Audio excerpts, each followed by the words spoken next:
Hi folks, welcome back to Stacey Can. Today I am making homemade herb salt, which is a fantastic DIY gift to give to people this holiday season, or just it can be a gift for you. While I go over all of this information, please hit like and subscribe down below because that does help. These are really straightforward recipes. You don't need to preserve it. It's already shelf stable.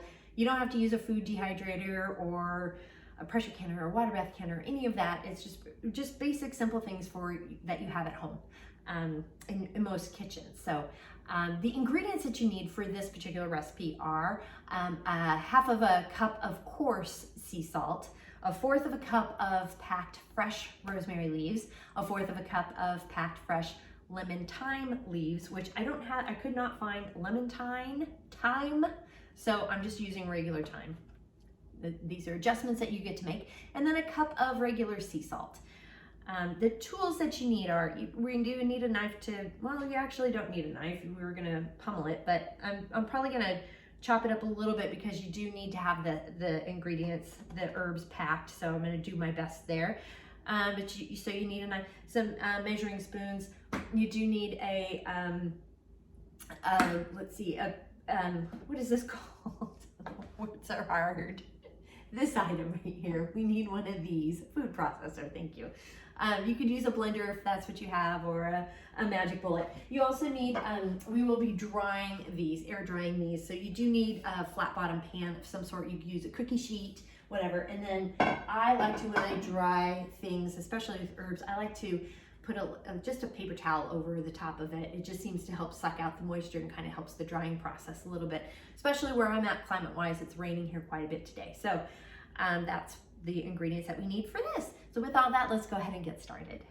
So I've measured out the salts. I've got a half of a cup of coarse sea salt here, and then a half a cup of regular sea salt. I'm using pink Himalayan salt. You can use whatever kind of salt you want. And now we're gonna go ahead and prep the herbs. And to do this, I just take the rosemary and simply pull it off of the stem here. It's pretty easy to do. Oh, smells so good. All right, I'm just gonna set the 1 cup of sea salt off to the side. I'm gonna go ahead and add the coarse, the half a cup of coarse salt, and I'm adding the rosemary, a fourth of a cup of packed rosemary.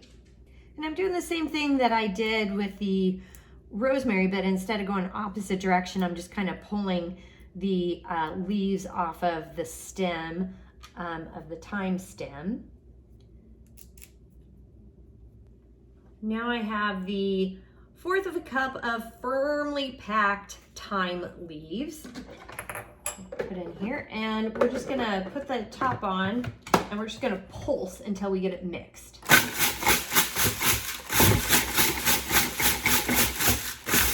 Okay, we got kind of a good fine consistency here. You want to pulse until and I did more than pulse, but until the herbs are pretty fine in consistency.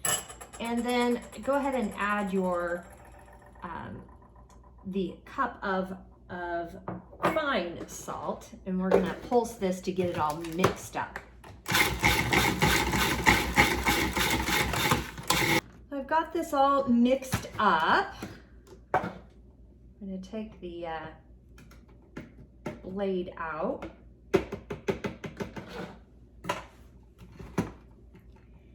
And we're gonna just pour it onto your tray here, or your cookie sheet, or whatever you have, because we need to kind of just sort of smooth it out, and we're gonna let it sit for about an hour. And yeah, I put my hands all over it. You can use something else too if you want.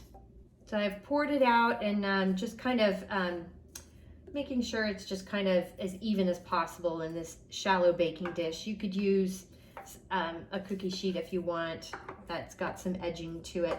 But and now we're just gonna let it sit for about, well, I'm gonna add, I'm gonna put some paper towels over this just to kind of, in my experience when drying herbs, I think it's kind of nice to put just a towel over the top. It just seems to help absorb some of the moisture. So that's what I'm doing. And we're gonna let it sit for 2 hours to get the herbs nice and dry. So the salt is nice and dry now. I did kind of cheat a little bit and I stuck it in the oven for about 30 minutes at 170 degrees because I needed to kind of speed up the process a little bit as I gotta get going. Anyway, but it was really doing a great job of drying out. But as a result, it kind of got crunchy and crusty, which that's fine. So I'm just taking a fork, you can use a spoon, and I'm just kind of breaking it all up. It smells really, really good. One thing I want to note is you do want to use hearty herbs. Using cilantro or dill, something like that, it's not gonna work as well. They're just too mushy, they're too malleable. So you need to use a hearty thing like rosemary or thyme or sage would be good. So just keep that in mind. Those real soft leaf herbs aren't gonna work as well. And now I'm just going to put it in the jar or whatever container you wish to use. I do love having these funnels. It does work really well. I'm probably gonna kind of shake it. And let's see how well I do here. So overall, it made about a pint. I did split it into a smaller container because there's still kind of bigger pieces in here. And so you're gonna wanna do something that's called conditioning. And conditioning is just simply shaking the jar once a day for about a week or two. Just making sure that those herbs are completely dry. You might have missed some, and if they're still a little bit damp, they're gonna clump together. So it's conditioning helps fix that. So that's what I'm doing here, is just giving it a shake. But these are really fun gifts to give for the holidays as well. My house smells amazing. The flavor of the salt is really, really good. It's very herby. It's gonna be great on chicken or whatever you like to use on steaks, on any vegetarian dishes that you would like to add as well, on mushrooms, potatoes. Oh my goodness, these are gonna be great with potatoes. So it's a very, very tasty gift. It's gonna last a while too. So I don't run through salt as quickly as we do, say, a container of jam. So just a thought there.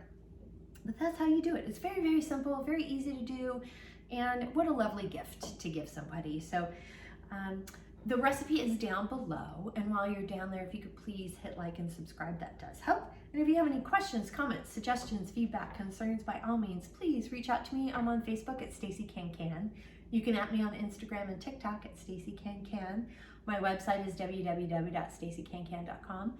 My email is info@staceycancan.com, and I'm also on LinkedIn at Stacey Can Can. So now you know how to reach out to me. Well, and that's how you do it. And so thank you for joining me today. And until next time, happy canning.